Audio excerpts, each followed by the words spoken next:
You know what I find hilarious about this ball game yesterday? Because I thought it wasn't worth my time making that video. Excuse me, that was quite loud. The fact that the Blue Jays led this game 1-0 is cuckoo bananas. Also, shout out to my buddy Steven. Get me a garbage can because it's deserved. I mean, look, obviously it was 10-1, and then Tyler Heineman allowed 10 himself, but 20-1 loss to the Kansas City Royals. You know what's crazy, though? They lost 20-1. Awful. Lost 3 in a row now. You look at the division and you're like, ugh. But the Yankees lost to the Orioles. So the magic number actually drops after that game yesterday. And the Tigers lost again. They lost 10-1 to the Atlanta Braves. So the top best record in the American League magic number dropped. So other than the Red Sox winning, which at this point, you need to win like one or two games or one game against them or something, and then it's cooked. It's over. It's done for them trying to win the division. It could have got a lot worse yesterday. Would I have loved the Jays to win and gain a game, an extra game on those two teams? Obviously. But a 20-1 loss solidified me a lot of things. One, Max Scherzer's not a playoff starter. Let's be honest. A lot of people were like, well, Gosman, Bieber, and Max Scherzer. Those are your three guys. That was before we saw Trey Savage pitch, and we'll see him pitch tomorrow. But you've got Shane Bieber on the bump today. You've got Savage on the bump tomorrow with a chance to win the series and basically put the division to bed. So I learned a lot yesterday from a guy like Max Scherzer. He was awful. I mean, there's no sugarcoating it. He told, John Schneider, I'm good, as he's out there trying to eat some innings. Yeah, no, you're not. Sorry. I understand you don't want to waste the bullpen and you're going to let Max Scherzer eat it. I get it. 2/3 of an inning, allowed 7 hits and 7 runs. Now, the one walk he did allow, it was strike 3. Would it have changed the game or the inning? Maybe, I guess. But in the end, sorry. When you're allowing a lot of bad things to happen at bottom of the first inning, right? Carter Jensen gets on base. Actually, I don't think he had gotten out forever. Carter Jensen got a double to start the game. Bobby Witt drives him in with an RBI single. Then Bobby Witt steals second. Then Vinny Pasquantino doubles to left field, scoring Bobby Witt's 2-0. Then he walks Miguel Garcia. That was the one I thought was a strikeout. So that was 2-1. It's Salvador Perez 3-run shot. It's 5-0. And then Adam Frazier hits hits a single. Then he gets a strikeout. And we're like, okay, well, at least we got an out now. Not 2-run shot happens after that. I'm sorry, it's not good. We talked about it. This might be a good series for the Blue Jays because they don't hit a lot of home runs. This and that. Baseball, it's crazy. Max Scherzer, not good. Maybe when you're 41 years old, you're actually done. And it was completely awful. Offensively, look, let's be honest. As much as we want to talk about Max Scherzer and this and that, the Jays had 3 hits yesterday. 3 against Michael Lorenzen.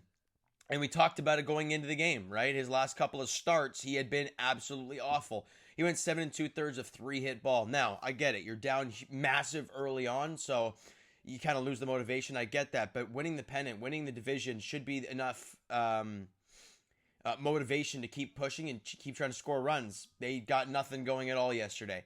The only hits you had were a George Springer solo homer to start the ball game where you actually led this game 1-0. Doesn't feel like it. And then George Springer got the next hit. It was a base hit up the middle. He had 2 of the 3 hits. Davis Schneider went 1 for 2. That's all she wrote. Nothing. No pulse offensively. That's 3 games in a row now. As much as we want to talk about Max Scherzer and the pitching staff, that's 3 games in a row that the Jays offensive players have done nothing.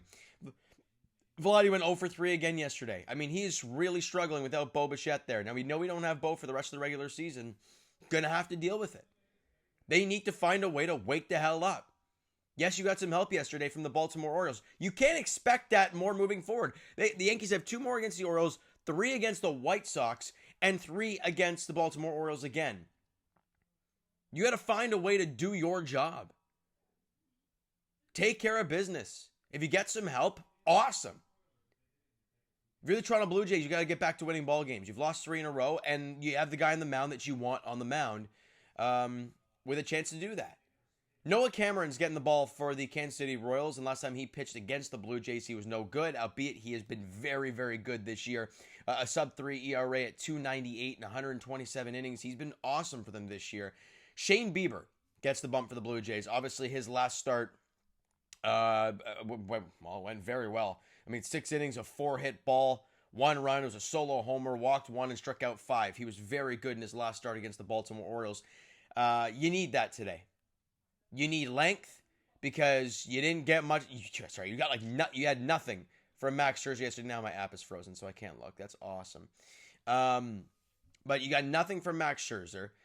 Tyler Heineman, I mean, for some reason, I swore I see online sometimes that people actually wanted to see Heineman come out of the bullpen, blah, blah. Maybe it was a joke when the bullpen was pitiful, which I get. But you had to use Braden Fisher, Tommy Nance, Yariel Rodriguez, Brendan Little. You had to use 4 guys in a game where you lost 20-1. It's not good. Now, you do have Louis Varland, Anthony Dominguez, Jeff Hoffman, tons of other guys that you still can use. But having to use those guys and having Tommy Nance have to go 2 innings, Yariel went an inning and 2/3, Fisher went an inning and a third, just to get through this ball game. Brendan Little will be available tomorrow. He only faced 1 dude. I think how many pitches did he throw? Brendan Little only 7 pitches. No, 4 pitches. So he's obviously available today. But where are we? Braden Fisher threw 22, Yariel 37. Both of those guys, they're done for today. You need some length. You need some length out of Shane Bieber, and you need some length out of Trey Savage tomorrow. It's incredible that we put that sort of onus on him, but we've seen what he did in game 1, or in his first start, and you're going to need it because you want this division locked up. You don't want to start screwing around because you want to go into that final week of the season, a chance to line up your rotation. That final series against the Rays, let's be honest, Jays fans, you want that series to mean absolutely 0. Nothing. And right now, with the play with what they've been doing recently, the last 3 games, I mean, yeah, it's pretty awful. It might actually mean something, and we all don't want that.